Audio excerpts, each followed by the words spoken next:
Hey guys, welcome back to another episode of the Versatility Podcast. Welcome back, welcome back. It is a brand new week. So, of course, I'm going to be talking about everything that's been going on in sports and the soccer and Copa America, Euros, baseball. And I'm going to be also reviewing a couple albums, a handful of albums, exactly 4 albums to review towards the end of the episode.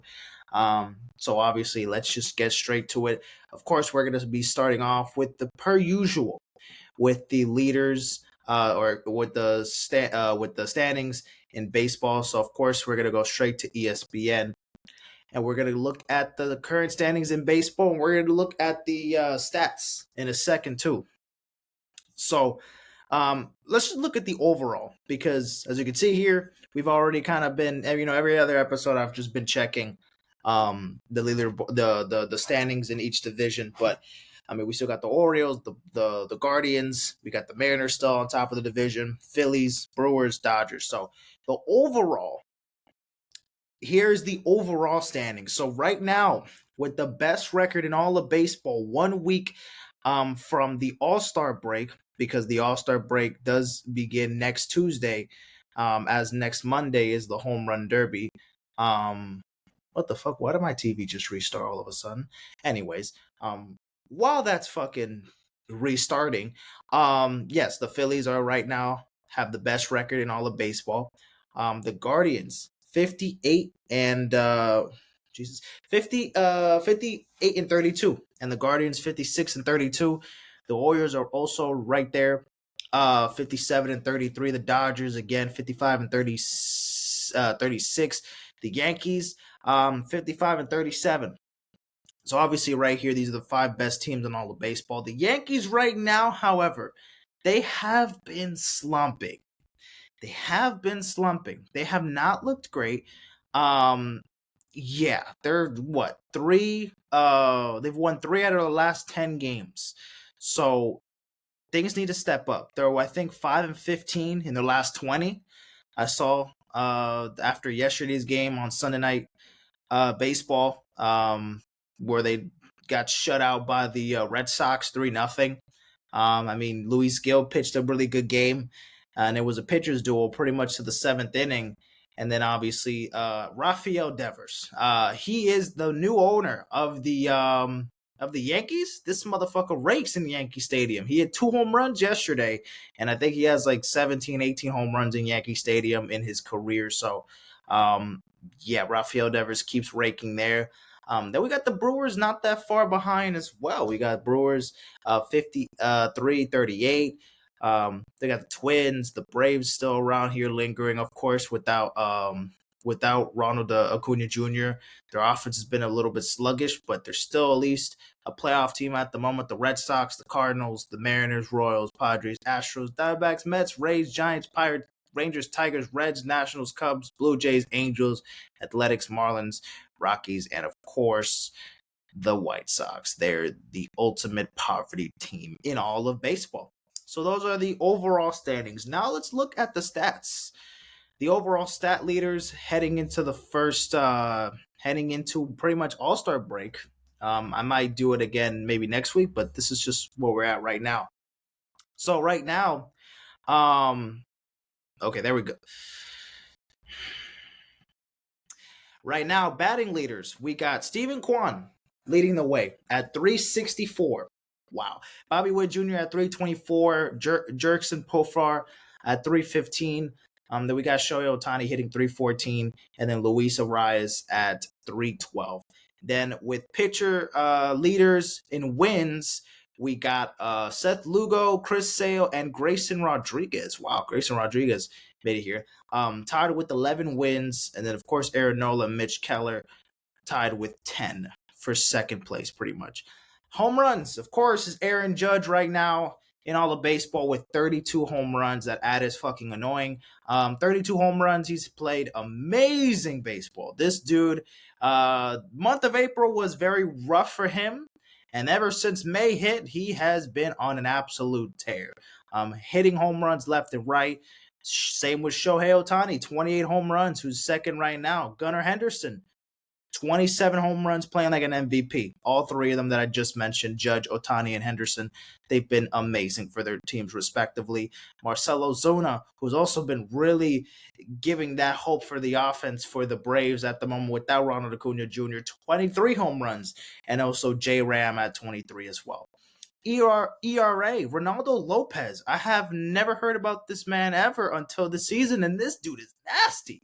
I saw him pitch yesterday because he pitched against the Phillies. Oh, he was torching up the fucking Phillies yesterday. Oh my goodness, he was torching them yesterday. Bro was dealing. So and he is an all-star, and I'll get to the all-star. That's another thing that we'll talk about again for the next week, the rosters, because the rosters did come out. So I will be talking about Ronaldo Lopez and other players in a second. But Seth Lugo at 2.21 ERA, Corbin Burns 2.32, Tariq Skubal 2.37, and then Ronel Blanco 2.53. This is the dude who threw a no-hitter earlier in the season. In RBIs, Aaron Judge leads the way with 83. Then we got J Ram at 76, Marcell Ozuna at 72, Alec Bohm at 70, and Josh Naylor at 66. Brian Helsley leads the league in saves at the moment with 31. Then we got Emmanuel Clase at 27, Craig Kimbrough at 23, tied again with Kyle Finnegan, and then Robert Suarez at 22. In hits, we got Luis Suarez. What? I just gave you a soccer player and not a baseball player. What I meant to say was Luis Suarez is not number one. He's actually number two. He's one away. He's one behind Bobby Witt Jr., but Bobby Witt Jr. has 119 hits, while Luis Suarez has 118 hits. Jose Altuve, wow, I didn't even know Jose Altuve that had that many fucking hits. 112 already? Damn. Ohtani again with 109, and then William Contreras at 105. Strikeouts, Garrett Crochet, wow. He leads the league in strikeouts. This is the only really good player on the White Sox besides Luis Robert, but again, he hasn't played all season long, so it's been a little bit, we haven't seen much from Luis Robert. He hasn't played much this year, but Garrett Crochet, my goodness, please, I mean, he's good, like really fucking good, but like, please take him out of Chicago. Oh my goodness, he does not deserve to be there. Tyler Glasnow at 143. Cooking. Bro is cooking. Dylan Cease at 138 strikeouts. Cole Reagan's at 134. And Tariq Skubal at 132 saves. Strikeouts, excuse me.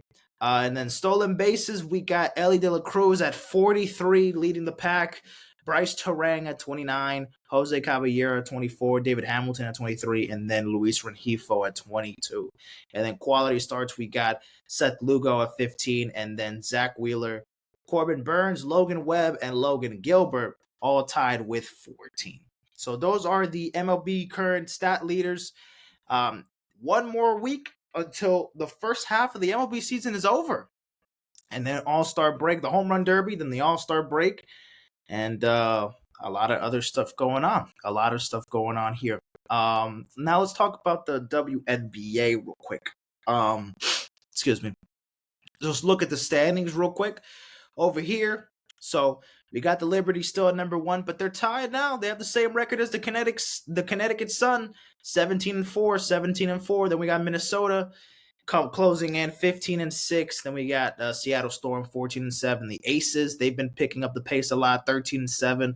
The Phoenix Mercury 11-10. The Indiana Fever 9-13. They're low-key a nice little team that they're building right now. I honestly thought they were going to be a little bit worse than I expected. Same with the Chicago Sky 8-12. They're not looking bad. Atlanta Dream 7-13. The Sparks again with no Cameron Brink. They have the Hamby, I think that's her name. The Hamby Andre has been leading the pack for the Sparks. The girl that looks like Pete Davidson a little bit. Yeah, she's been really playing really well for the Sparks. Then we got the Mystics at 5-17 with the worst record, as well as the Dallas Wings with Enrique Ogunbundwale leading the way over there.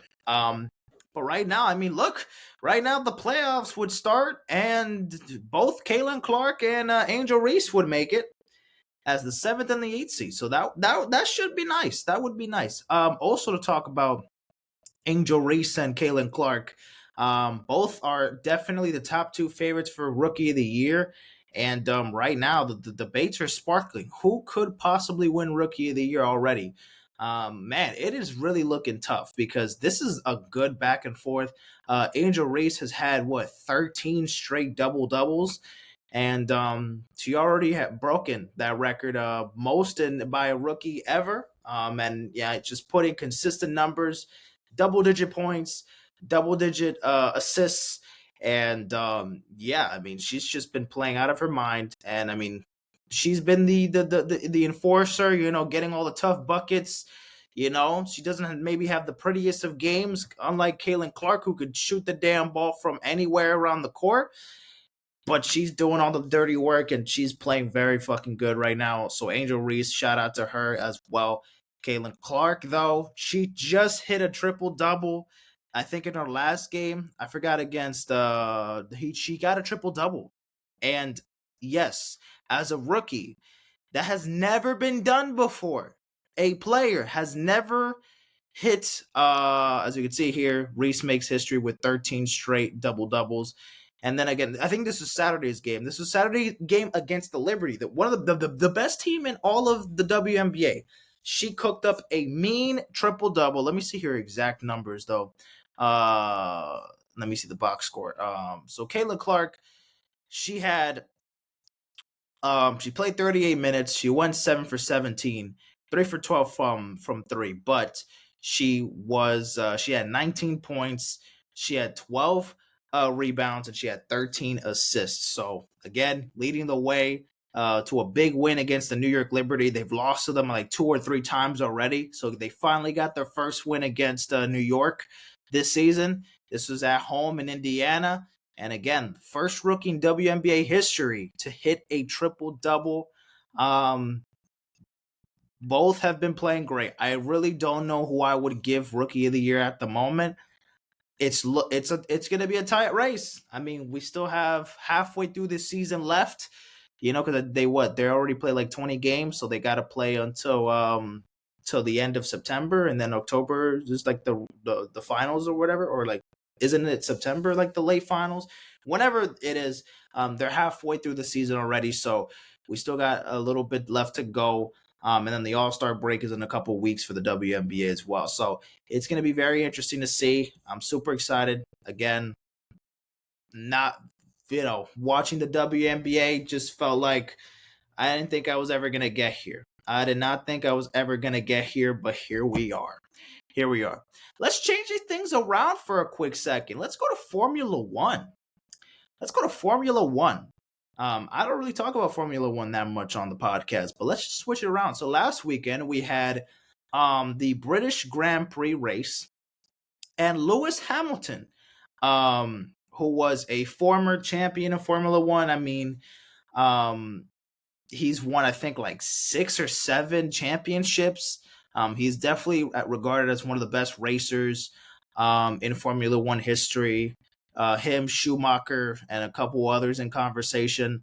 Maybe to a lot of people, he is the greatest racer in Formula One history. Well, on Sunday, he finally won his first race in 3 seasons. He ended a 945-day drought to win in his hometown of England at the British Grand Prix last Sunday. And again, his first win in 3 seasons. Obviously after 2021, he has not been able to just, he's gotten to podiums. He's been able to get second and third place finishes, but not consistently. The Mercedes is kind of like, Red Bull really took over for a couple seasons. Obviously, Verstappen became like the new face of Formula One, and he ended up becoming like, Lewis Hamilton was the fucking guy that dominated through Formula One. He won like how many championships in a row? Like 3 or 4. And then fucking Red Bull starts dominating. And then Verstappen has won like the last 2 championships. And now this season, it's finally a lot more competitive, because I'll show you guys the standings. Actually, I'll show you guys the standings right now. The standings right now are super tight right now.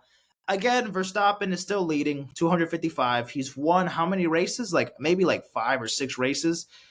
The ones that have 25, 26 points, those are the ones that they've won. So 1, 2, 3, 4, oh wait, 33. How do you get 33? How do you get that many points? Shit.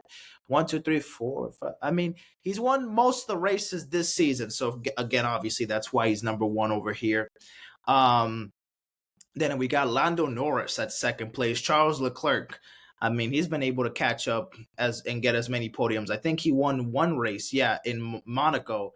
Carlos Sainz is in fourth. Oscar Piastri. So again, Hamilton right now is eighth in the drivers' standings right now, and then I'm pretty sure Red Bull is still number one in the construction. Yeah, in the constructors, of course, it's Red Bull then Ferrari.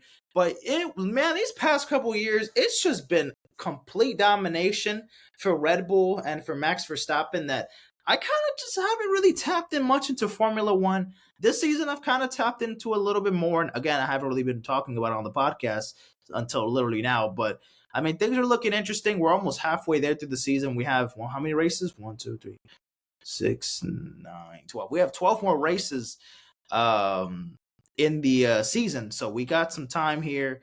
Next week, or I think in a couple weeks, is the next race. And where is it again?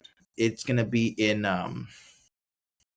it's gonna be at the Hungarian Grand Prix. It's gonna be at 9 a.m. So yeah.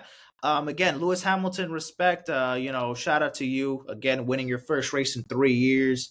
I bet there's been a lot of frustrations. Obviously not winning a race, getting first after being on top of the game for a very long time. It feels like, well, shit, am I washed? I'm not a champion anymore. I'm getting fucking owned by Red Bull, and right now Mercedes hasn't been the same since Bottas left, and he has a new puzzle. What the hell? And he has a new partner in George Russell. That's what I meant to say.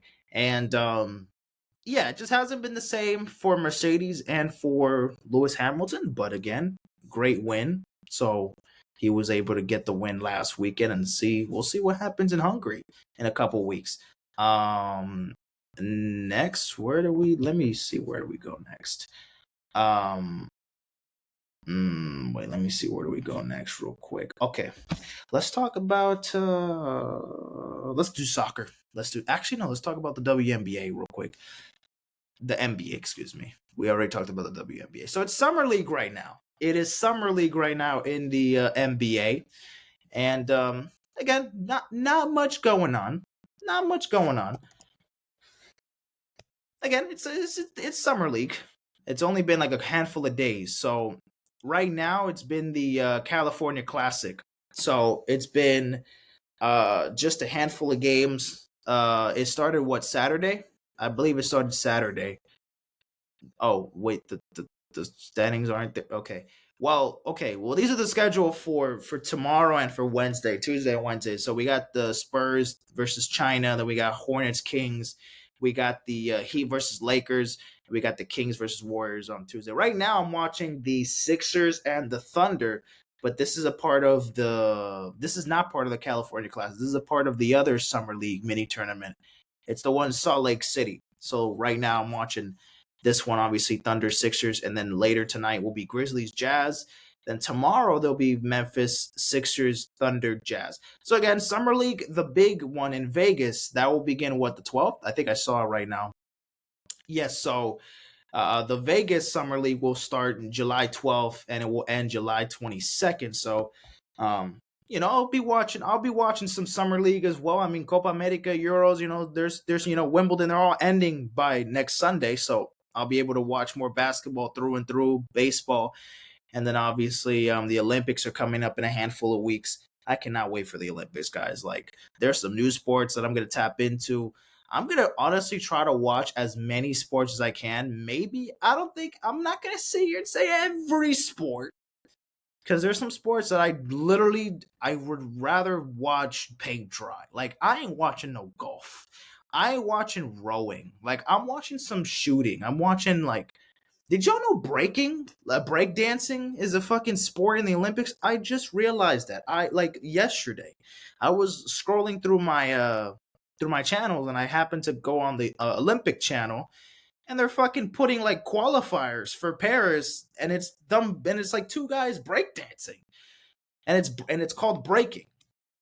As you can see here, Olympic schedule over here. I have it on my other page.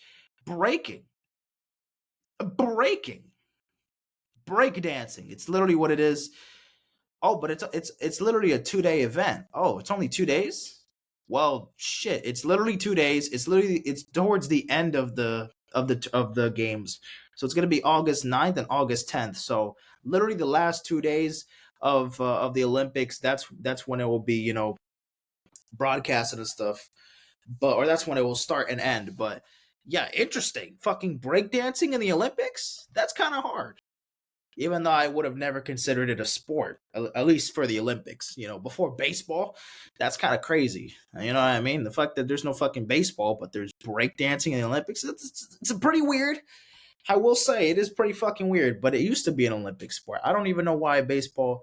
It's gonna be re-added to the Olympics the next games. I think in LA in 2028. But this year we're not gonna get baseball in the.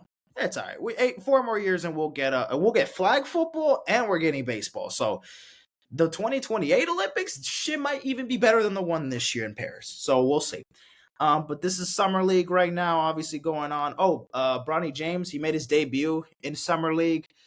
He went 2 for 9 and had 4 points in his first game. Didn't have a great game, but didn't play that much. He had like 20 minutes, I think.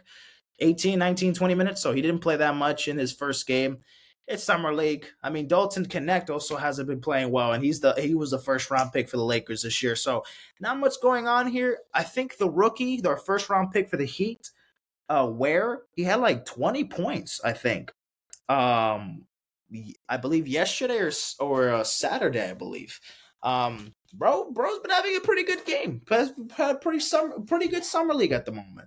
He's been kind of decent right now. So, hoping for the best for him. Keep it up, man. Keep it up, dude.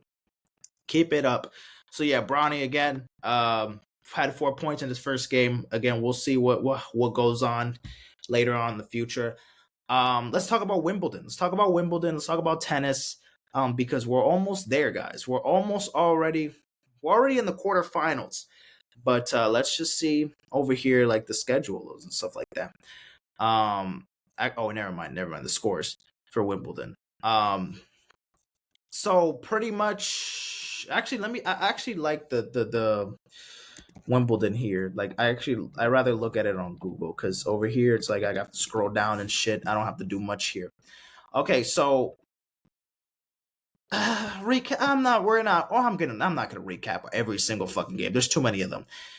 We are now concluded with the round of 16. So again, there's 8 players left in the men's and in the women's singles. So let's talk about the quarterfinal matchups here. So the quarterfinal matchups, we got Jay Sinner versus D Medvedev, and then Alcaraz versus Paul for the first 2 matchups in the quarterfinals.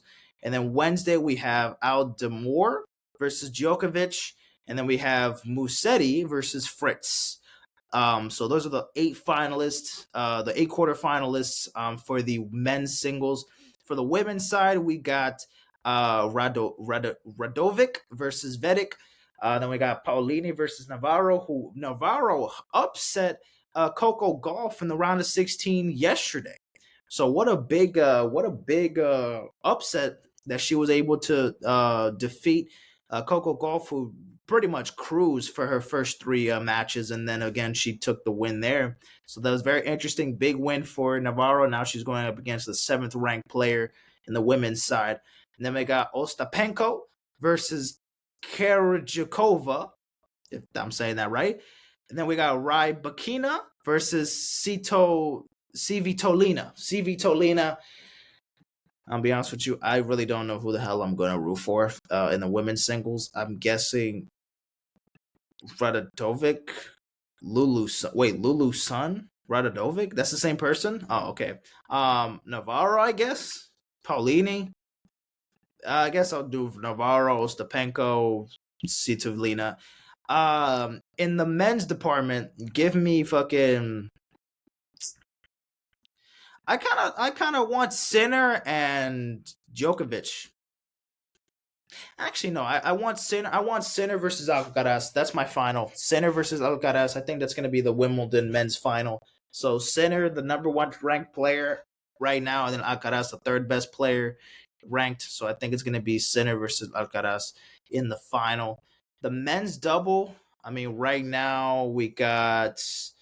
Um, there's different matchups here, but I mean, we got these. We got round of 16 matchups here. We got I don't know any of these players. Women's doubles, Coco Golf. Oh, and Pagula. They won today for the women's doubles, and the matchups there. They played tomorrow against Mertens and Heisei. Okay, interesting. So these are the Wimbledon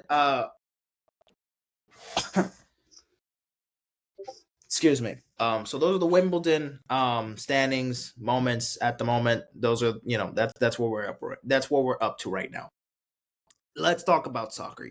Let's talk about soccer. Let me just update my shit on the notes just to make sure that we're caught up to date. Make sure I'm not make sure we're doing shit here, not like getting stuck anywhere. We're good here. Oh yeah, Ben Rice.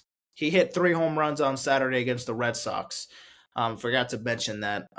Dude is a rookie. He hit his first home run, I think, last week, and then on Saturday he hit 3 home runs. His second and his third, and his fourth career home run.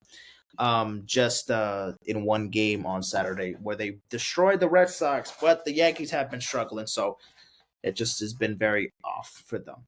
All right. Now let's talk about the Euros and let's talk about the quarterfinals since that's where we left off at. So again, yes. July 1st, again, that was the last time I recorded.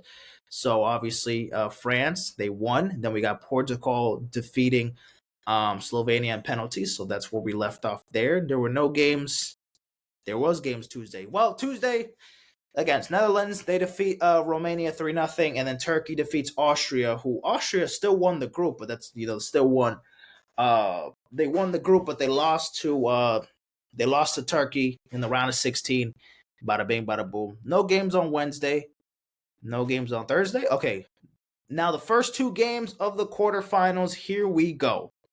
Spain versus Germany. We got it. Pretty good game.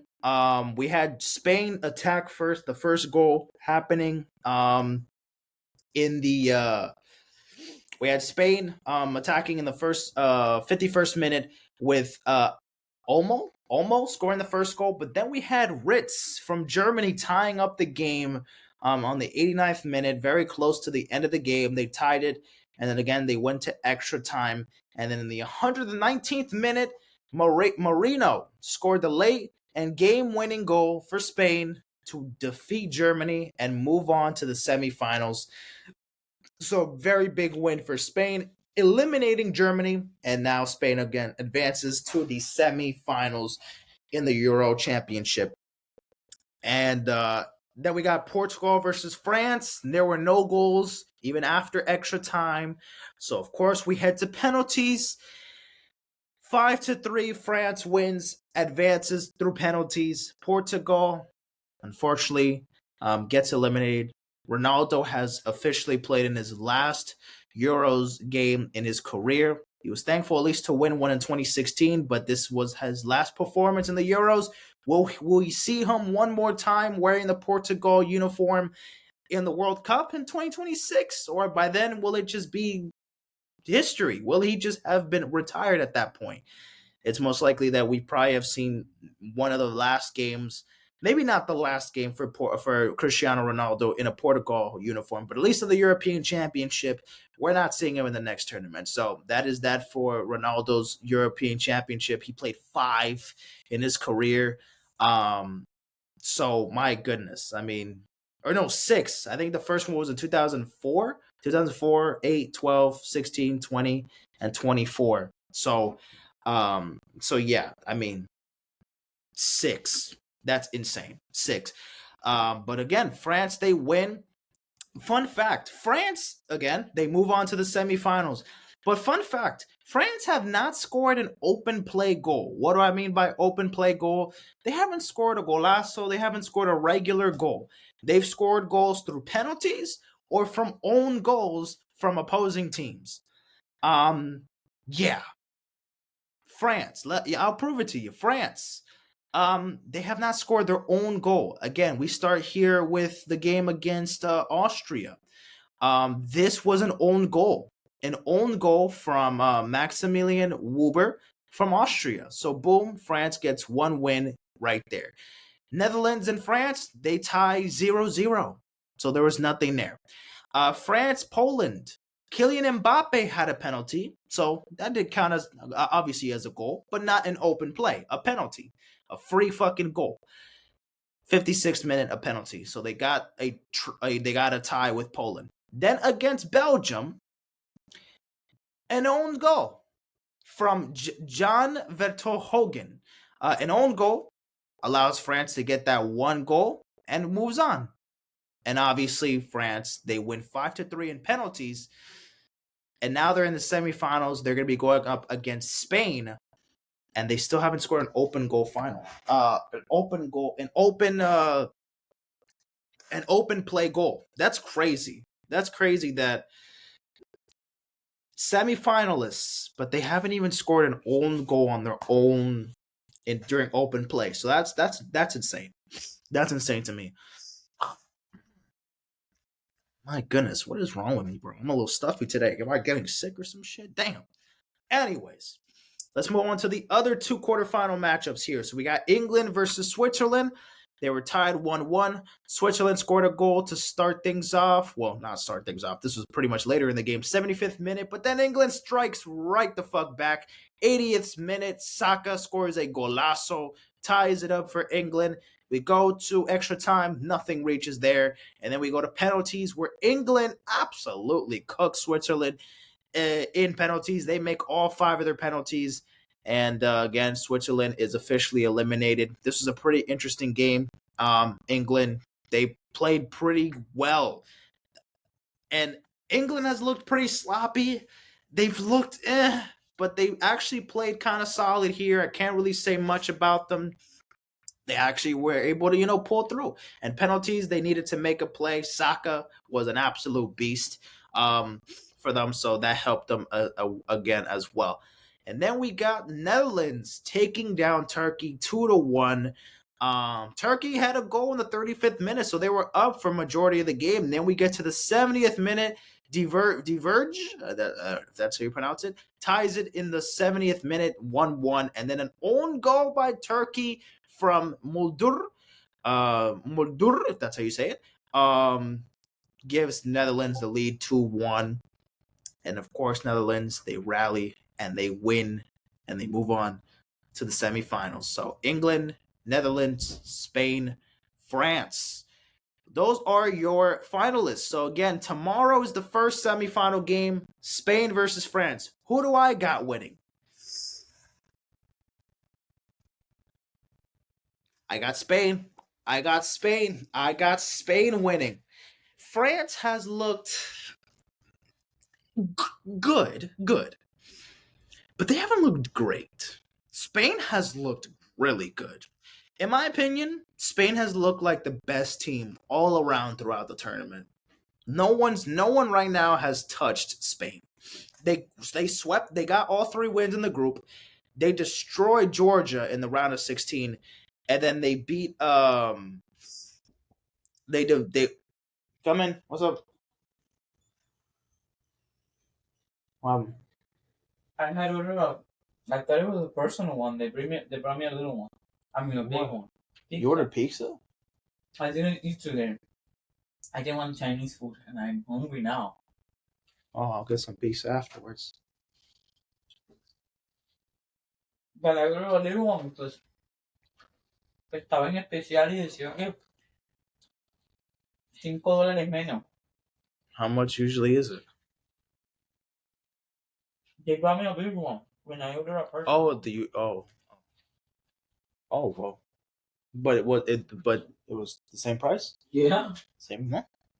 Finesse. Mm-hmm. You got finessed. Oh no, no, no, you finesse them. You finesse them. Anyways, we're back to here. Yeah, yeah. As I was saying, yeah, Spain has looked really good. Um, Obviously they took down Germany. I can't believe I have that much of a fucking short term memory that I just reviewed the Spain game and I already forgot who they were playing against. But either way, Spain, they looked really good right now, and I feel like they have a really good chance at taking down France. If France wants to keep getting own goals and penalties, that mean they've been able to win and draw, and they've been able to make it this far from just from that alone. Um, but against Spain, you're gonna have to score some goals on your own. Don't be relying too much on penalties. If they're playing that much of a physical game, we'll see how it goes. But for Spain, y'all gonna have to score 2-3 goals, maybe more, because Spain will put the ball in the net. So I'm gonna go with Spain.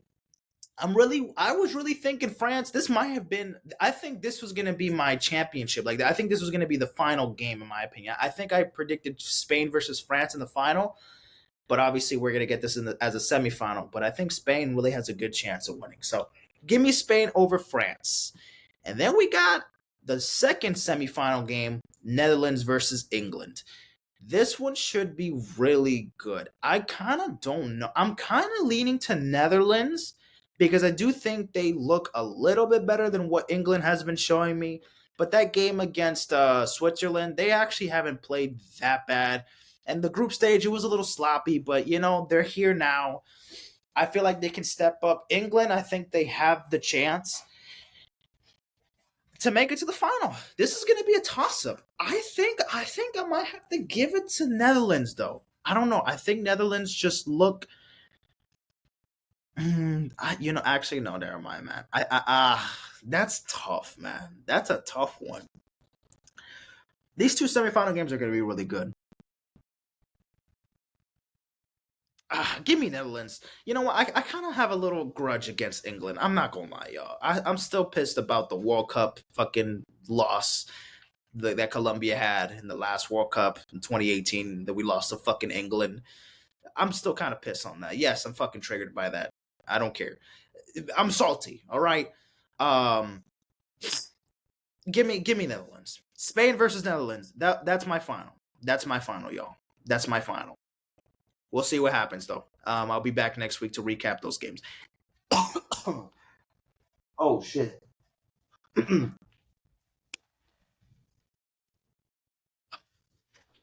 Damn. Why the hell do I gotta turn this shit off? I'm good. I'm good. All right. I'm chilling. I'm chilling. I'm chilling. I'm chilling. All right. Now let's talk about the Copa America. So Copa America, last where we ended off. Let me just make sure we ended off here. Oh yeah. Yeah. I was recording the last episode while I was watching the US Uruguay game. U.S. men's national team fucking crashes out of Copa with loss to Uruguay.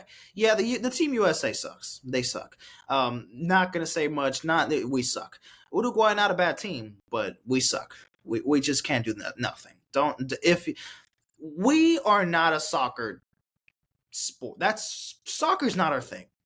It's not our thing. We got American football, we got baseball, we got a lot of sports that we take over and dominate. Soccer is just not it for us. So USA, don't even fucking bother.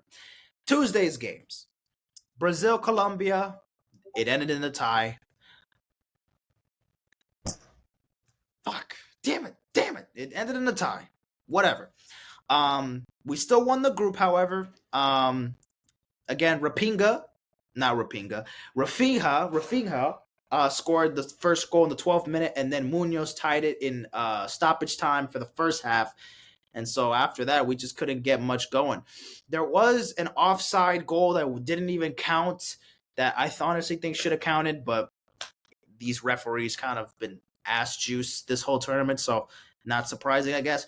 But again, physical game here. We had a good matchup against Brazil. I feel like we should have beat them.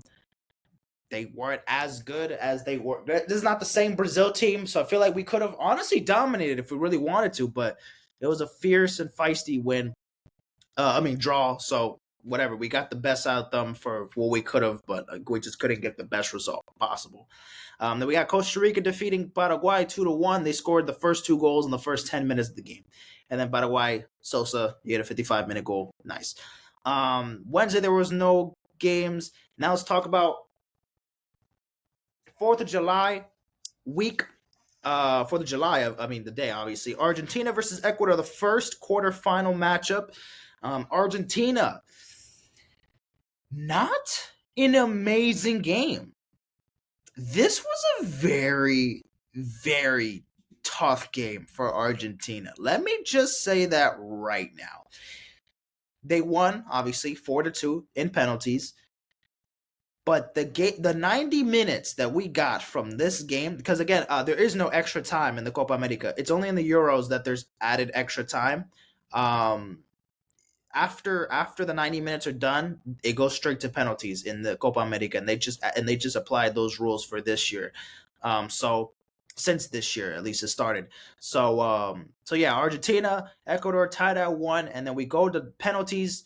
And then Ecuador just kind of shits the bed, man. They shit the bed. Fucking Messi missed the penalty, man. They went first. And Messi missed a penalty during penalty kickout. And then Ecuador just proceeded to miss 2 straight. The fucking goalie, as much as I do not like that goalie, because I just think he's so cringe. Bro, I find that fucking goalie so cringy and corny as hell. Since the World Cup when he was doing the I get it, celebration, you know what I mean? He is a great goalie. I mean, he has the talent, but I just feel like some of his antics are just fucking cringy and don't hate the guy. I'm just being honest, all right? I just find it very fucking corny with his antics or whatever. But either way, my brother was a brick wall. Dude was a fucking brick wall. So Ecuador just said they just fucking se lo mamó, as we say in Spanish. Like, they just fucking ate those goals up. No, they just failed. They couldn't even convert. They couldn't convert. Obviously, Argentina, they didn't step down. Messi missed the penalty, but then the rest of the team was able to carry the load. You know what I mean? So Martinez saves Messi, as you can see on the headline here, and then Argentina Copa shooter. Yeah, I mean, Messi, man, he still hasn't scored a goal in this tournament. He hasn't played amazing, dude. Messi has not been Messi. Messi and Ronaldo have just looked very weird in these tournaments.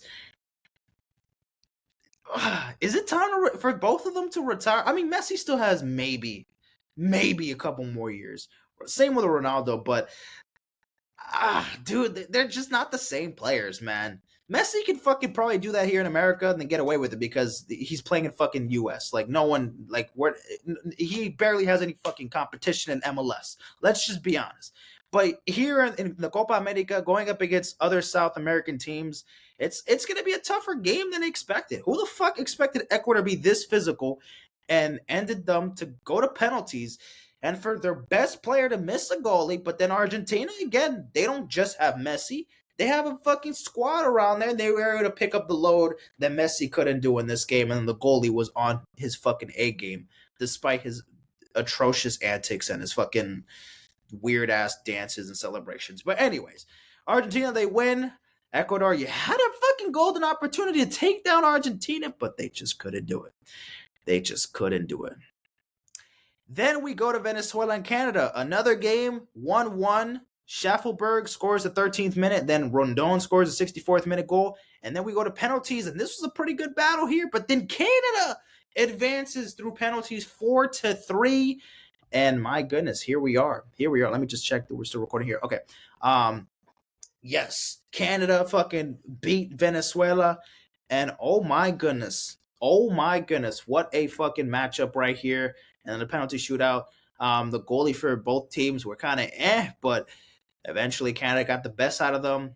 I did not expect fucking Canada to make it to the semifinals, and they're going to be going up against Argentina tomorrow. So should be a fun one.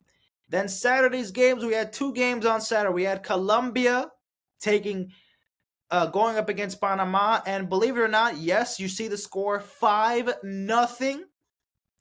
But the first half was a little interesting. The first half was a little bit physical. Panama was playing pretty well, I would say, in that first half. Um, but then second half, they just fucking shit the bed. I mean, we scored. I mean, every other superstar player scored a goal. I mean, Cordoba scored 8th minute, penalty for James Rodriguez in the 15th. Luis Diaz scored in the 41st minute. Rios hit a golazo in the 70th, and then Borja ended the game with another late game penalty in stoppage time. Complete domination from Colombia. I did not expect this to be 5-0. I thought this was going to be maybe like a 2-1, 3-2 game, something like that. But the Colombia goalie, not Ospina, it's another guy, but he's been doing well. He's been playing great. And Panama had a good start to the game, believe it or not. They just fell off afterwards. Their aggressiveness, they just fell through in that second half. And again, the second half started, we were up 3-0. So the second half, I'm kind of watching the game, and I'm like, bro, do I even gotta watch the? We're up 3-0 already. Like, damn, I don't think we gotta. There's not much to do here. Panama, if you score 4 fucking goals in one half, I might just fucking end it all. Like, what's going? Like, there's no way we're gonna lose. We're gonna put 4 straight goals, let Panama fucking take over the game all of a sudden. Like, hell no. Nah. So we were able to, 5-0. We didn't even let them score a goal. They had definitely a lot of open opportunities, but it's okay. We got the job done. Brilliant. Brilliant. We're in the semifinals. Now let's talk about Uruguay versus Brazil. I wanted Uruguay. This is exactly what I wanted, man. Uruguay 0-0, then it gets hence the penalty, and we got Uruguay taking down Brazil 4-2. Ronaldinho, I just saw what he thought about the current Brazilian team, and he said it himself. The GOAT of Brazil, most likely, besides Pelé, said that this Brazilian team is pretty much dog shit. They're just not great. No Neymar, no Thiago Silva, no Hulk, there was a bunch of players that just are the finding missing piece, and also no Vinny Jr. because he had 2 yellow cards that game against Colombia, so then he couldn't play against Uruguay. So Vinny Jr. couldn't even get a chance to play in this game and maybe give Brazil an advantage over Uruguay there. So it just sucks, man. It just sucks for Brazil. I'm happy they're fucking gone. Thank God they're gone. But now that means we got to take down Uruguay. Uruguay's our next opponent, and shit. I mean, I was scared that Panama was gonna do something, but I'm scared Uruguay is really gonna fucking test us to the next level. We've beaten Uruguay before, but guess what? They've beaten us before too, and we've been caught sleeping. So, congrats on Uruguay. They took down Brazil, and now we're gonna be facing off against them on Wednesday. Obviously today, okay. Now let's talk about the semifinal games. Argentina versus Canada. Let me make this short and sweet. Argentina, if you lose to Canada, I'm gonna fucking laugh. Like, there's no way. Y'all won the World Cup, and y'all won the last Copa America, and y'all are gonna be playing in the Olympics in a couple weeks.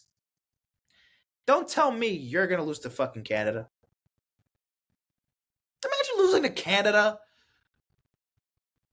Ain't no way. Don't lose to a fucking North American team.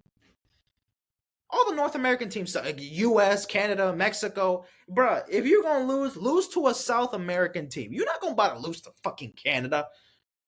Respect to Canada. They made it all the way to the semifinals. I couldn't see that coming. But come on, Argentina. Ain't no fucking way y'all going to lose to Canada. So Argentina, 3-0. Let's see. Let's just book it there. Argentina 3-0. Canada, let's see what y'all can do. But I don't know what the fuck y'all up to now. Now, this is the game. This is the moment here. Oh, the game's in Charlotte? Interesting. Uruguay versus Colombia, Wednesday night at 8 p.m. I am shitting bricks.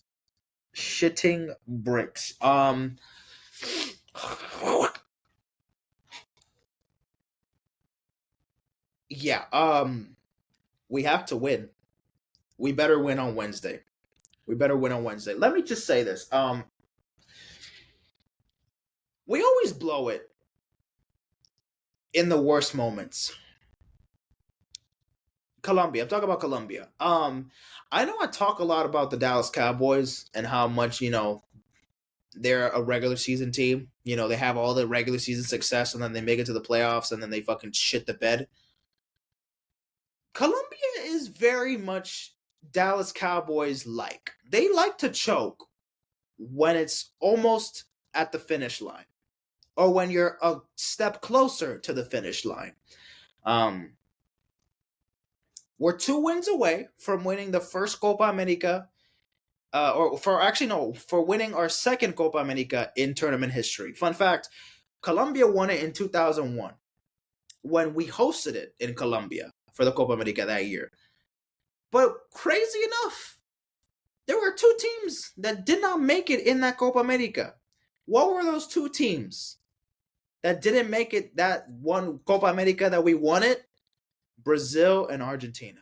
Our daddies, pretty much. I hate to say it, but pretty much our fucking fathers. Brazil and Argentina didn't even play in the Copa America in 2001 when we were the host nation and when we won it. Because we had to play fucking Honduras and fucking other very few South American teams. It was basically a Mickey Mouse Copa America, if I were to say it myself. We won it fair and square, whatever, but no Argentina in the way, no Brazil in the way, and there was no team that even had to face them because they weren't even fucking there. We played Brazil already. We tied. We couldn't get the job done, but still, whatever. We got to get through Uruguay. Let's say Argentina beats Canada. Let's say we beat Uruguay. Argentina versus Colombia. That's the final. Sunday night. We have a good chance, man. We have a good chance, but we cannot shit the bed. I talk so much shit about the Dallas Cowboys and how much they shit the bed, but then it comes to soccer, it comes to football, it comes to fucking the national selection for Colombia, the men's team, and they always do the same thing. They always shit the bed. They don't make it far. They made it to the quarterfinals in the World Cup in 2014. The World Cup is a little bit different, but in the Copa America, they're either semifinalists, they're always quarterfinalists. Shit, sometimes they even make it to the final, but they just can't get the job done. They've only done it one time, and that one time they did it was 2 years before I was even born, and Brazil and Argentina weren't even in the damn tournament. So I am not even going to count 2001, just to kind of keep it a little bit fair. This will be the real test here, because if we do win this Copa America this year, we would have played through Brazil and we would have played through Argentina. So that's it. That sits right with me. I'm so excited, man, but I'm nervous as fuck. Wednesday, man, Uruguay, tough game, but we can do it. I know this Colombia team can do it. We haven't lost a game in 2 years. But that unbeaten streak right now can suck a dick. I don't want to hear about the unbeaten streak. We haven't lost in like the last 26, 27 games. It's been all wins, all draws. What? I don't care. We could keep going, whatever. Keep winning. Keep the streak alive. But one game at a time. How we can take down Uruguay, it's going to be tough. We're going to have to play another. This is going to be a physical ass game. I mean, the Uruguay is a physical ass team, so we're going to have to play fire with fire here. We can do it. I think we are going to get Colombia and Argentina in the final. That's what I've had in the beginning of the tournament. So, and that's what most likely, hopefully, fingers crossed, is going to happen. I'm just hoping that we cook here and that we don't fuck shit up, because oh my goodness, man, this needs to happen, man. It needs to happen. Please, Colombia, please don't fuck Colombia down. Please do not let me down. Oh my goodness. Do not let me fucking down. Thank you. All right. Let's talk about oh yeah. Okay. There's a couple of headlines I want to talk about. So Giannis Antetokounmpo, he is now playing for Team Greece for the Olympic qualifying. Obviously, right now there's qualifying for the Olympics for the remainder teams that are still trying to qualify for Paris. And again, Greece, they advanced to the final in the Olympic qualifying final. So that means he will make it to his very first Olympics in Paris. So congratulations. He actually eliminated Slovenia with Luka Doncic. So damn, Luka Doncic lost the NBA Finals and lost a chance to make it to play at the Olympics in a span of 1 month. Damn, Luka. Damn. I'm hoping for a bounce back next year. But Giannis, very emotional, obviously playing in his very first Olympics. This is going to be a very big moment for him, obviously leading Team Greece to the Olympics in Paris. So this should be very interesting. We'll see what he could do in the games. We'll see that. Team USA, they're already having practices in Vegas, obviously. And then obviously they're going to be going to Paris in a couple weeks. Soon enough they're going to be going. Obviously, we already looked at the roster. But yeah, fucking stacked. Bam, Devin Booker, Steph Curry. By the way, Steph Curry's playing in his very first Olympics ever because he rejected, I think, 1 year, and then all the other times he had accepted it, he was hurt, so he never actually got to play. But Steph Curry, he's finally going to be playing in the Olympics. That's crazy. Steph Curry's a fucking old man in the NBA. This man's a fucking god. He's a veteran. He's the fucking all-time leader in three-pointers. And the motherfuckers, he did that before he even played a single game in the Olympics. That's crazy. He is the all-time leader in three-pointers, and he was able to do that before he even played one game in the Olympics. That's fucking crazy. That's crazy to think about, but my goodness, Team USA, my goodness, dude, my goodness. Should I even watch the fucking games? Absolutely I will, but oh come on, it's gonna be a blast. Oh wait, there's the schedule. So we're gonna have a couple practice games. Oh wait, so these are the practice games. So we have Canada, Australia, Serbia, South Sudan, Germany. Oh shit! You know what? Let me take a picture of this because I might forget to look it up. Like I might have to watch these scrimmage games. So they're gonna have 5 games for the practices, and then for the Olympics, they're gonna be playing in their group stage. They're gonna be playing Serbia, South Sudan, and Puerto Rico. We're gonna fucking sweep in the group stage. Now, obviously, quarterfinals, semifinals, and then hopefully in the gold medal match, we'll see our matchups there. But yeah, I'm gonna be watching all of these games. So the first game for practice is gonna be against Canada, July 10th in Vegas FS1. Oh yeah, absolutely. Come on. It's gonna be on Wednesday.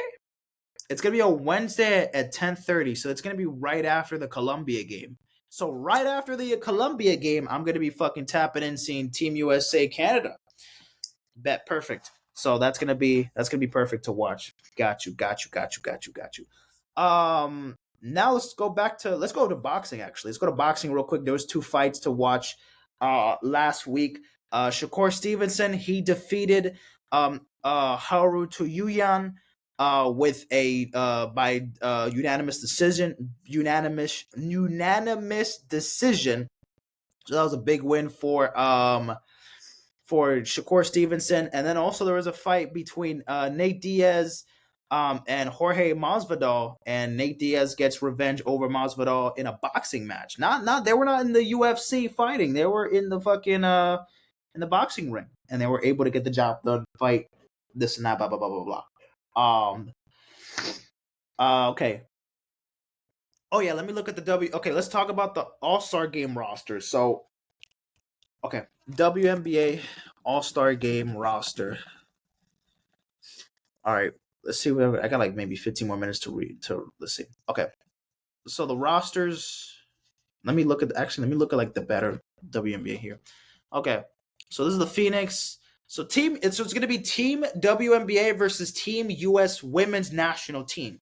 So look at the Team WNBA. We got Dewana Bonner, Aaliyah Boston, Kaylin Clark, Alicia Gray, Darica Hamby, Brianna Jones, Joaquin Jones, Kayla McBride, Kelsey Mitchell, Arike Omdubuale, Nika Ombumike, and then Angel Reese. And then for Team USA, for the women's, Nafisha Collier, Kalia Cooper, Chelsea Gray, Brittany Griner, Sabrina Ionescu, Jewel Lloyd, Kelsey Plum, Brenda Stewart, Diana Taurasi, Elisa Thomas, Asia Wilson, and Jackie Young. This is gonna be pretty good. This is gonna be pretty good. When's the All Star game again? July 20th in Phoenix, Saturday. So, Team WNBA or Team USA? I think I'm gonna go with Team USA. But imagine these young girls be fucking cooking up the veteran players and some other, young girls on the US, fucking Caitlin Clark, guarding fucking, I don't know, Diana Taurasi or Brenda Stewart one-on-one. And fucking, Caitlin Clark, Angel Reese, they're on the same team. So they're rivals and this and that, going back to college, this and that, but they're going to be teammates for one game. So that should be very interesting to see. Cannot wait for the WNBA All-Star game. Can't believe I even just said that. That's crazy. I've never been excited for a WNBA All-Star game ever. But here we go. Now let's talk about the MLB All-Star game.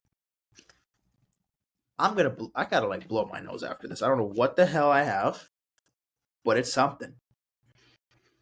It is something. Make sure I'm not looking too bad, right? All right. Let's just go back here. All right, so let's look at the complete roster for the All-Star game, including 32 first-time All-Stars. Wow, that's fucking crazy. All right. Okay, so this is the starting lineup here. This is the starters for the American League. So at catcher, we got Adley Rutschman of the Baltimore Orioles. We got Vladimir Guerrero Jr. from the Blue Jays. Jose Altuve from the Houston Astros. Jose Ramirez from the Cleveland Guardians. Gunnar Henderson for the Baltimore Orioles. Aaron Judge for the Yankees. Stephen Kwan for the Guardians. Juan Soto for the Yankees. And Yordan Alvarez for the Astros. No, obviously, I mean, these are the fucking best players in their position in the American League. No wonder they're all starters. They're all obviously deservedly so all-stars this season. In the National League, the starters are going to be for catcher, William Contreras for the Brewers, Bryce Harper at first base for the Phillies, Ketel Marte at second base, Alec Bohm for third, Trey Turner, shortstop, Jurickson Profar for the Padres, and Fernando Tatis Jr., Christian Yelich for the outfielders. And then DH will be, of course, Shohei Ohtani. So that's going to be the National League starters there. Now, for the pitchers in the American League, we got Tyler Anderson, who was a second-time All-Star. Corbin Burns, his fourth All-Star appearance. Emmanuel Clase for the Guardians, his third All-Star appearance. Garrett Crochet, his first All-Star appearance for the White Sox. Logan Gilbert for the Mariners. Clay Holmes for the Yankees. Tanner Houck for the Red Sox, Seth Lugo for the Royals, Mason Miller for the Oakland A's. He's been an absolute beast, Mason Miller. Cole Reagans for the Royals. I was about to say the Chiefs. Tariq Skubal for the Tigers, and Kirby Yates for the Rangers. So these are all the pitchers for the American League. Then for the National League, we got Tyler Glasnow making his first All-Star selection. Wow, this is his first one. Damn. Ryan Helsley, his second for the Cardinals. Jeff Hoffman for the Phillies get his first one. Shota Minaga, the rookie from Chicago. Well, not from Chicago, but plays for Chicago from Japan. His first All-Star appearance. Ronaldo Lopez, a first-time All-Star for the Braves. Chris Sale, finally back on the All-Star game after years. He's been looking really good. The left-handed fucking demon for the Braves, making his eighth All-Star appearance. Tanner Scott, the only representative for the Miami Marlins, getting his first All-Star appearance. Cool. Paul Schemes. Paul motherfucking Schemes. He was literally 1 month ago the first overall pick in the draft, and he was in the minors for a couple months, cooking, dealing. He gets picked up by the Pirates. He gets called. No, not picked up. He gets called. He obviously drafted by the Pirates, gets called up by the Pirates to play, and he just happens to have a 5-0 record. Has like a below 2, has like a 2 point something ERA.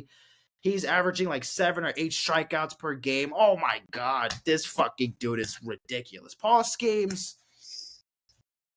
What? I mean, my goodness. Dude. National championship, College World Series at LSU, dating Livy Dunn, first overall pick, and now you're in your first fucking All-Star appearance. All he needs left in his resume, Cy Young, World Series, and a child with fucking Livy Dunn. Like that, or marriage. Like, that's all he's missing in life. Literally. That's all he's fucking missing. Paul Schemes is that dude.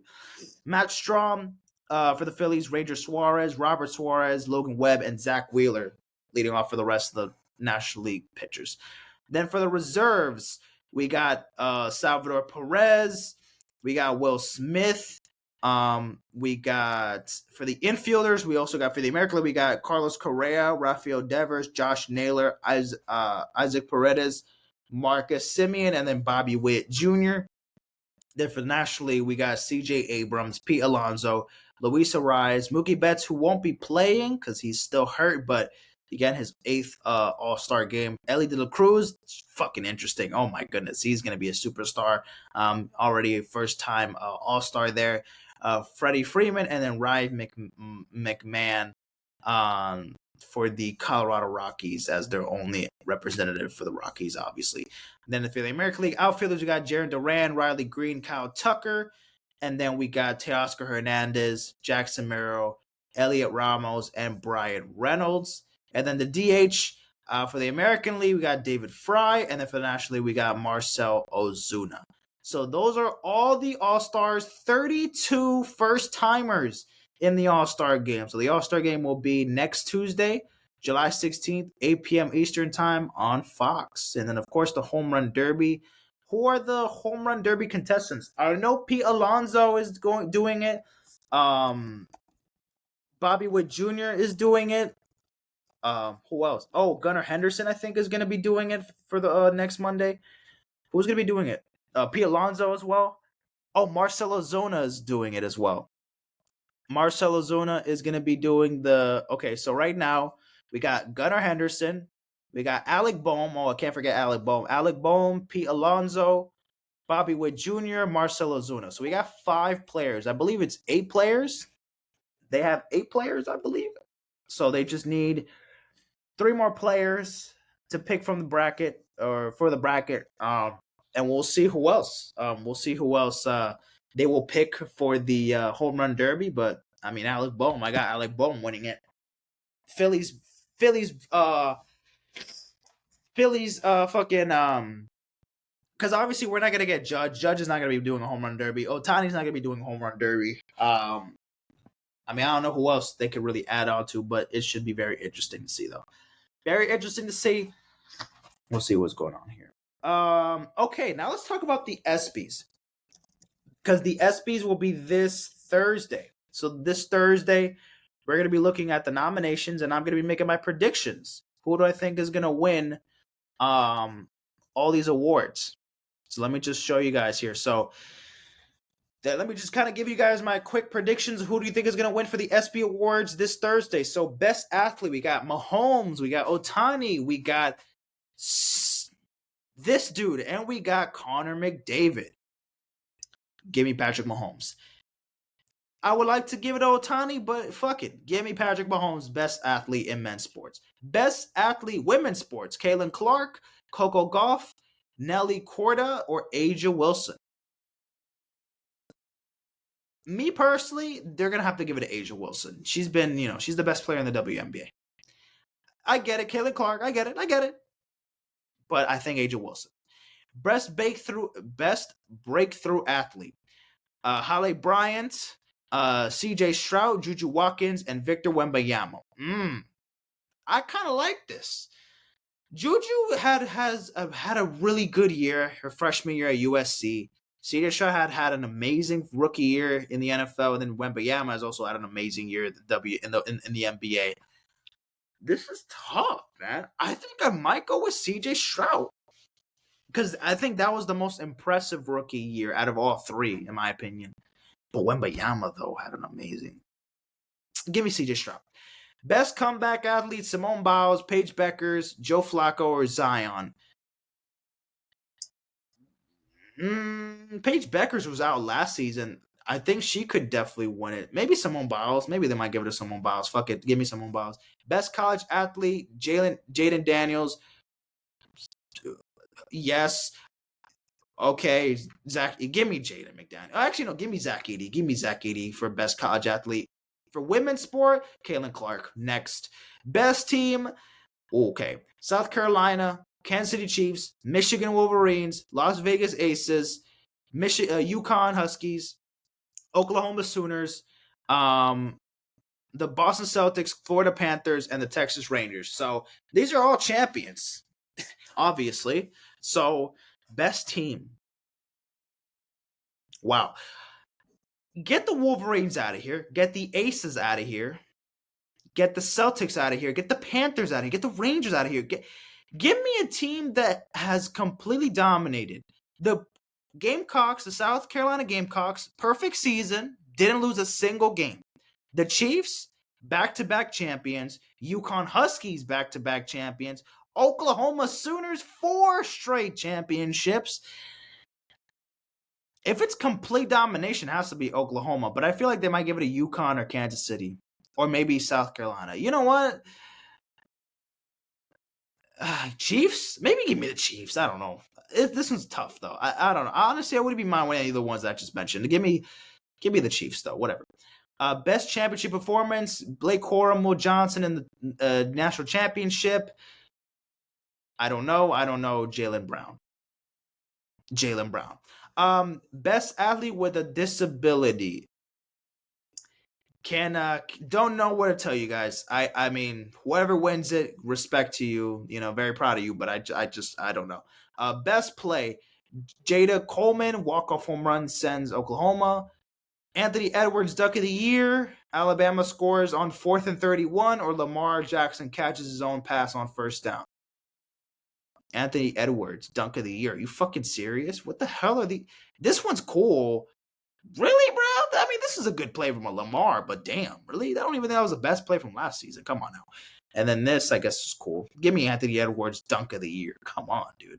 Best record-breaking performance.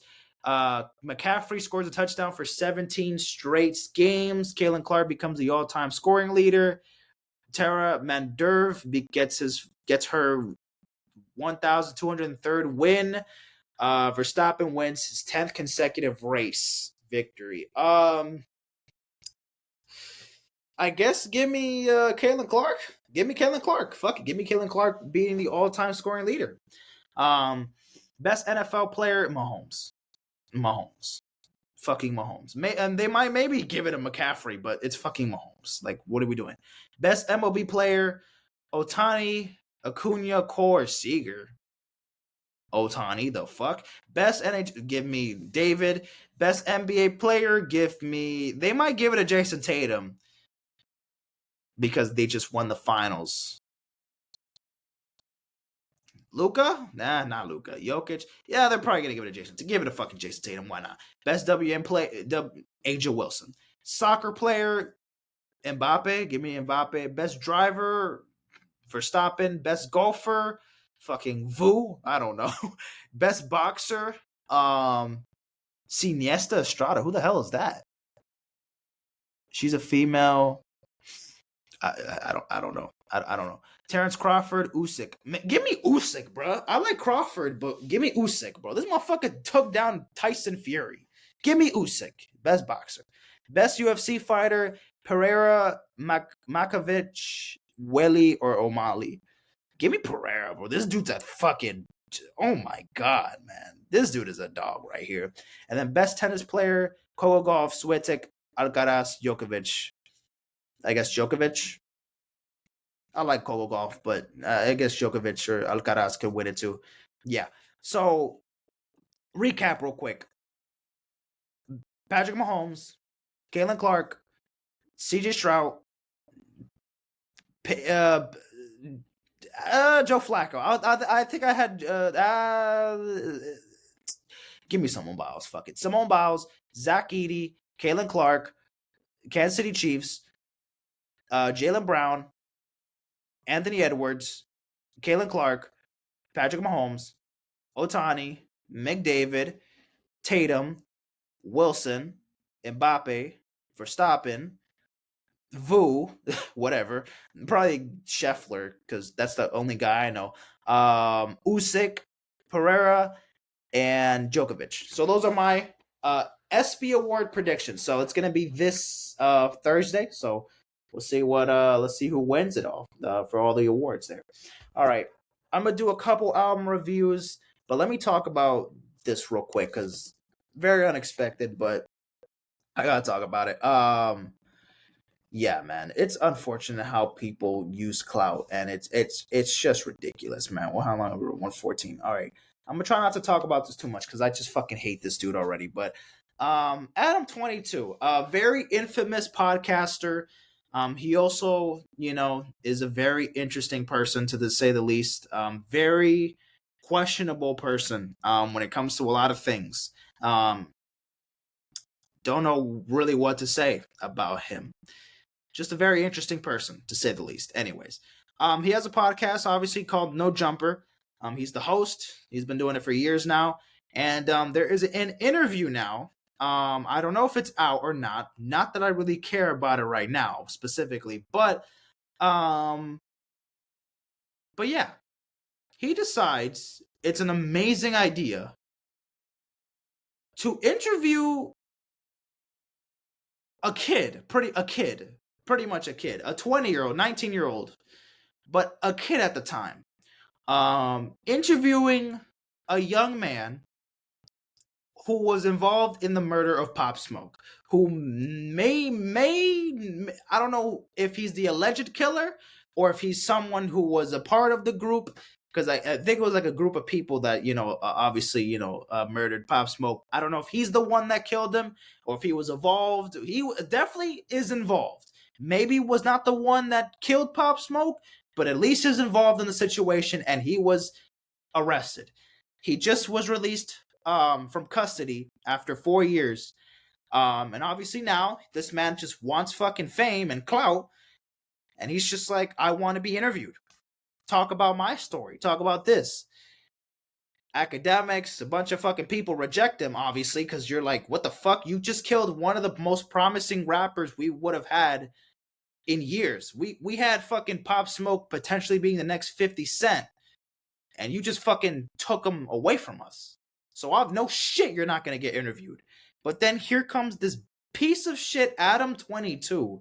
He decides to interview a man who's involved in the murder of Pop Smoke, whether he killed the motherfucker or whether he was just sitting there, security, watching his other homies take care of the business. Like, did you not just hear me? Did you just not hear what I just said? Did you not just? I'm talking about. I cannot believe there are people out there that are just so desperate for clout that this is where they're gonna go for it. You're gonna interview the man who's involved in the murder of Pop Smoke. Again, whether he was the one who killed him or whether he was just a fucking random bodyguard just looking out for the door, or designated driver, or he was looking outside making sure nobody comes in the house. Whatever the fuck he was, whatever the fuck, what part of plan, what position he was playing for this fucking murder, he's involved either way, and we don't want to do nothing with him. We want this man to be fucking in jail. And noted, again, he was 15 years old when this happened. So he's what, 19, maybe 20 years old now. Again, a young man, same age as me, if not a little bit younger than me, involved in this horrific murder for Pop Smoke. Again, killing another, getting killed by gunshot wounds. Like, I cannot fucking believe now this man is out here interviewing people who just have direct information, who were front lines, who were one of the people that were targeted to fucking murder a rapper who had so much promises. Dude was on top of the world in 2020 and 2019 when he was blowing up. Dude was everywhere, man. This dude had a promising fucking career. Again, could have been the next 50 Cent. I don't like to put comparisons on other people, but I mean, come on now, bro. He was on top. He was the king of New York for, that time being. And fucking man, who knows what he would have been 5 years later. Right now in 2024, I would have thought he would have been one of the bigger rappers. Lil Baby, Gunna, they've had their moments and this and that.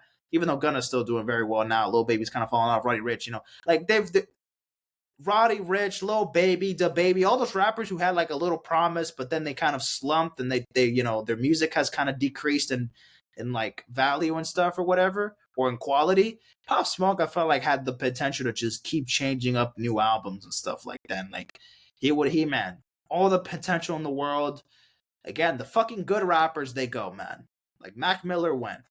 Juice WRLD left. X left. Like there's no, you're fucking kidding me. Like they take the good rappers from us, man. They take the really fucking good rappers away from us, and it's ridiculous. So I cannot believe that this man has the audacity to fucking just put himself through that interview and give this man a voice.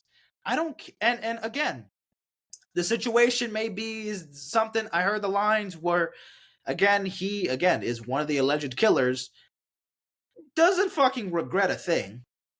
It's not like he has something to say because he's guilty. It's not like he's going on the podcast to say, I'm sorry.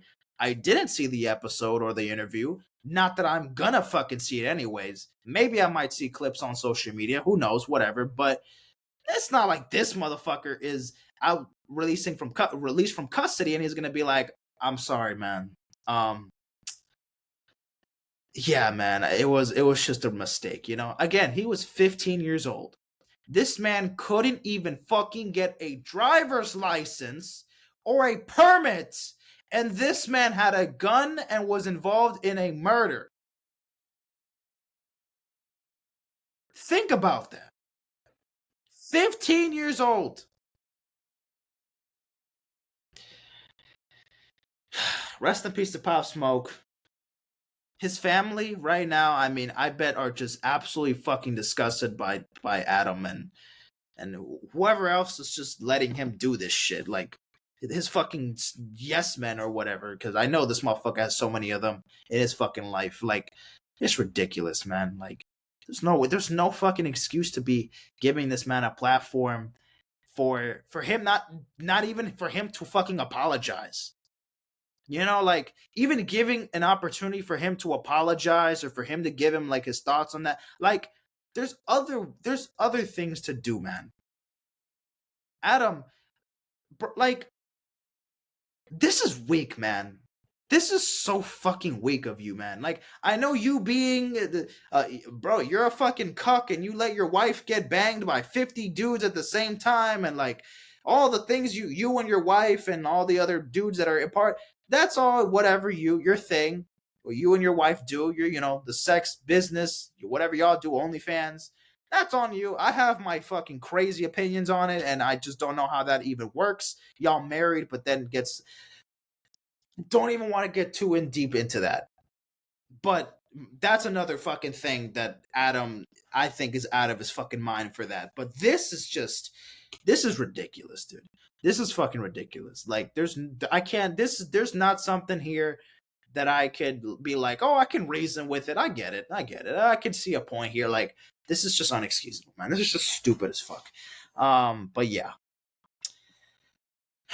Let's talk about music because I'm sick and tired. I don't want to hear about this fucking dude again, please. Let's talk about Normani's new album, Dopamine. 13 songs, 41 minutes, 35 seconds long. I'm fucking with this album, man. I'm liking Dopamine. Look at the album cover over here, looking sexy on a fucking rocket. Goddamn, Normani is such a fine woman. Oh my goodness. Oh my goodness. Oh my goodness. Oh my goodness. She's a fine girl. She's a fine ass woman. Anyways, how old is Normani? Isn't she like 25, 26? Hold on. Why am I whispering? I don't know. She's 28? Damn. DK Metcalf, you lucky bastard. Lucky motherfucker. All right. Anyways, Dopamine. I'm really fucking with the whole album, to be honest with you, man. Big Boy is a banger, still is good. All Yours is really good. Lights On is underrated one. Take My Time is probably my favorite one. Sexy ass song.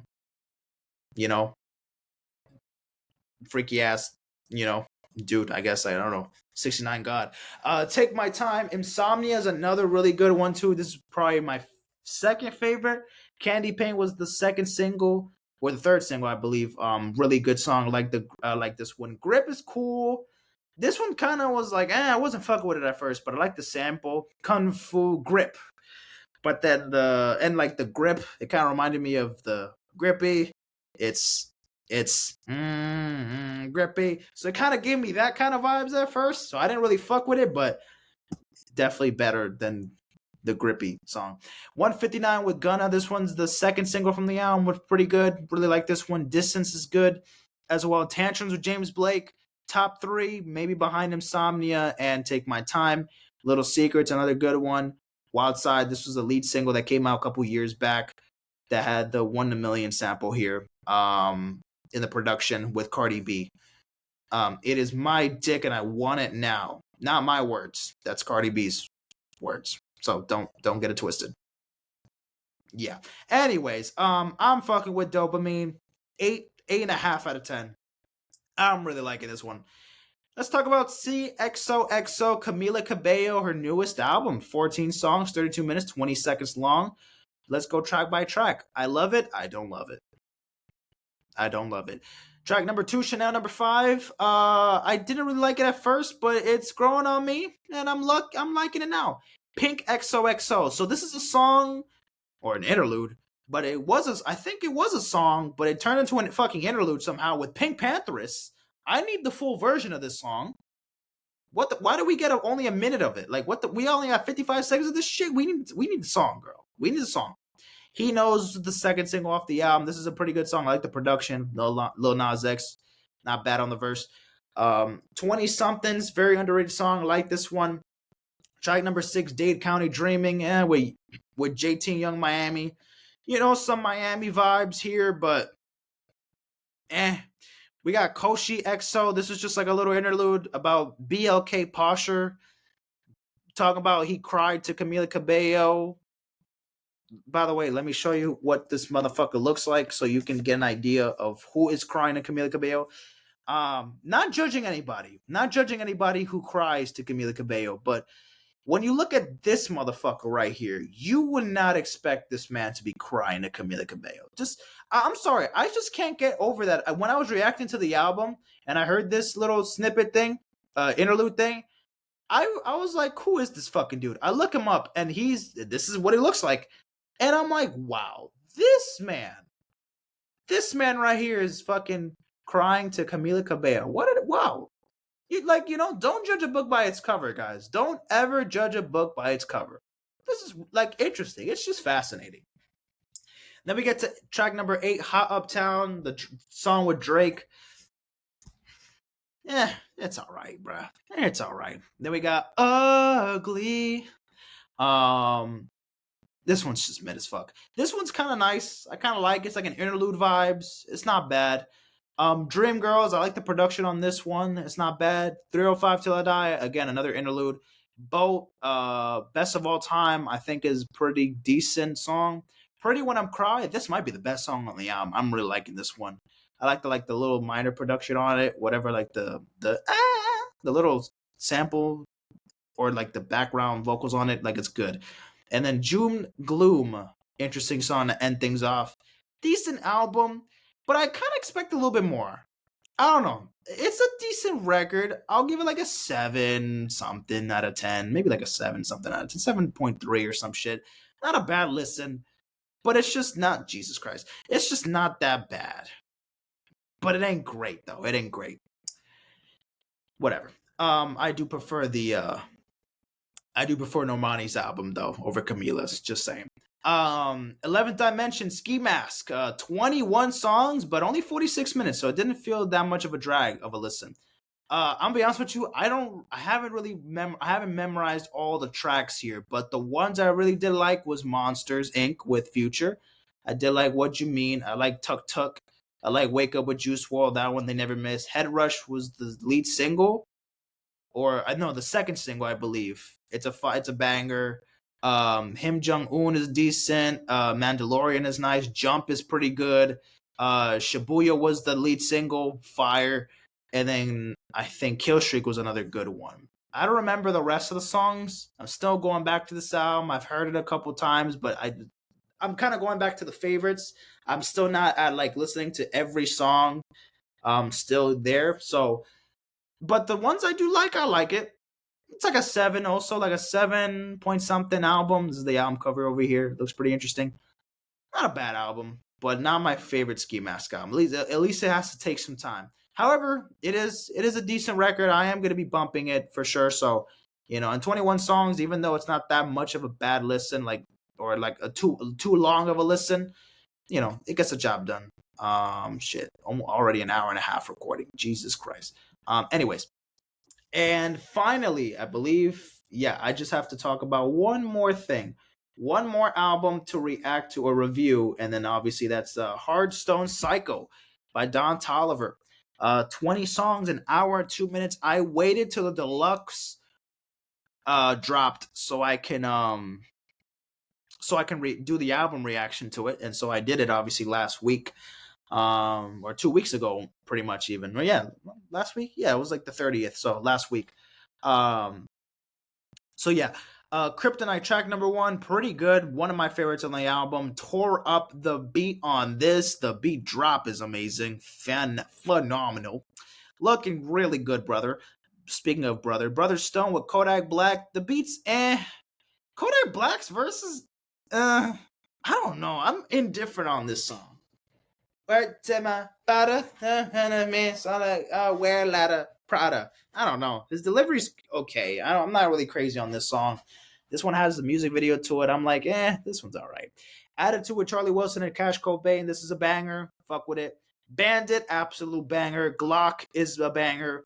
Ice Age with Travis Scott. This one is pretty good too. I'm really fucking with this one. 4x4. Back on Road. This one's good as well. 4x4 is really good. Purple Rain with Future, Metro Boomin. This is maybe top 5. Definitely top 5. What am I talking about? This one's up there. I still have to listen to it a couple more times because I don't know much of the song yet, but this one from first listen, I was like, holy shit. New drop. Interesting, beats. It's kind of like a little bit funky, a little bit. It's nice. Not bad. Backstreet with Tizo Touchdown on the background vocals. Pretty good. Deep in the Water. I believe this is the second single. Pretty good song, to talk about Caliucci's, her pregnancy and this and that. He's a fucking father now. Interesting. Inside with Travis Scott. I believe this was You Part 2, basically, because it gives me You vibes from Life of a Don. So this is pretty much Part 2 of that. But they, switched it around. They call it Inside. This one's cool. I don't think it's better than You, but it's all right. I want that new Mercedes. Like, it's cool. It's all right. 5 to 10. 5 to 10, going live again. Na, na, na, na, na. That one's not bad. Last Laugh, I don't remember much on this song. I'll go back to that one, though. Hardstone Psycho, or Hardstone National Anthem, excuse me. This one's a banger, too. Rockstar, this is the deluxe. These were the 4 songs that were added from the deluxe. Rockstar Girls, decent. Love is a Drug, I like the beat on that one. Donnie Darko with Lil Uzi Vert. The beat's fire. Uzi's verse is cool, good. This one's a banger. I can't go to sleep. I've been geeked over. I've been going to sleep. I get geeked over. Some shit. Geeked up. With Yeet. I'm liking it. I'm really liking it. This is basically, Don Toliver on a Yeet beat. Who produced this shit? Was it fucking Benny X? Wait, what? Doesn't even fucking say who even produced the shit. Damn. All right. Who produced fucking Purple Rain? Not Purple Rain. Obviously, fucking Metro did. Duh. Who produced Tore Up? Because the production on that one is crazy. Produced by BBY Kobe, Maddie Spats. Don't know who the fuck they are, but you made an insane beat, brothers. You made an insane beat. Hardstone Cycle, 20 songs. I'm fucking with this album, man. This is definitely a top 2, top 3 Don Toliver album. Not saying much because he only has 4 albums, but this one's up there. This one's literally one of his best albums. I still think it might be Heaven or Heaven or Hell. Is this still his best album? I really like Life of a Don. You know what? Life of a Don, then Heaven or Hell, then Hardstone Cycle. I think this is better than Lovesick. I do like Lovesick, but there's just more skips. Like Lovesick, it just doesn't compare to Life of a Don. Definitely not better than Life of a Don. I don't think it's better than Hardstone Cycle. I don't think it's better than Heaven or Hell. Shit, even Donnie Womack was really good. I don't even think I'll have that. Yeah, I think Lovesick was probably his worst album. Damn. And and No Pole was one of my favorite songs from that album, and one of my favorite songs from 2023. Like, that song is fucking amazing. One of the best Don Toliver songs ever. Shit, that fucking song. I gotta listen to it again. Oh my god, I love fucking No Pole, man. She don't want to strip no more when it hit the pole. Oh my god. I gotta listen to that song again. But this one's not a bad listen, though. This one's not a bad listen.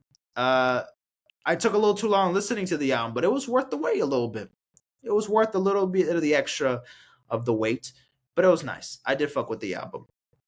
But anyways, that is that for recording this episode, ladies and gentlemen. We did it. We wrapped up another episode. Music, albums. Again, still listening to new albums. So next episode, I'll recap all the rest of the albums that I'll be listening to the rest of the week. Copa America final Sunday night. Euro Championship final Sunday. Wimbledon final Sunday. Home Run Derby next Monday. All-Star Game, MLB All-Star Game next Tuesday. The ESPYS Thursday. The Olympics in a couple weeks. We're already in almost mid-July. But the summer ain't even close to being over. It feels like it because it's, summertime always, it flies by. But that's every day. That's every day. Every day it just flies by. It just, time just fucking speeds up whenever it wants to.